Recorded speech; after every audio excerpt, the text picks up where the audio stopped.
Moscow outlines what West can do to resolve Ukraine crisis.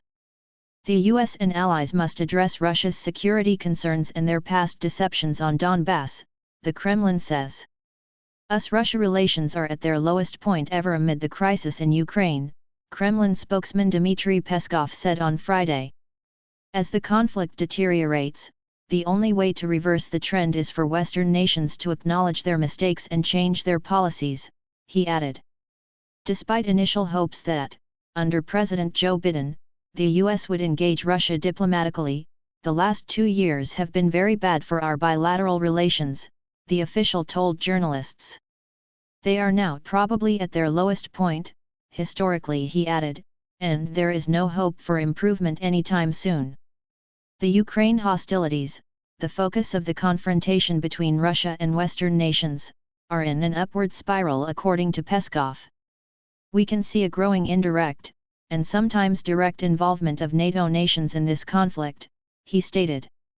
The nations that back Kiev are acting under a delusion that Ukraine has any chance to win on the battlefield, he explained.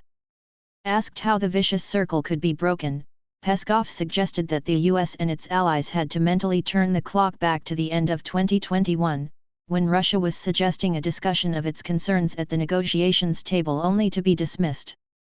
Western repentance for its cynicism was also in order, he added. Germany, France, and Ukraine were playing a swindle game with the Minsk agreements.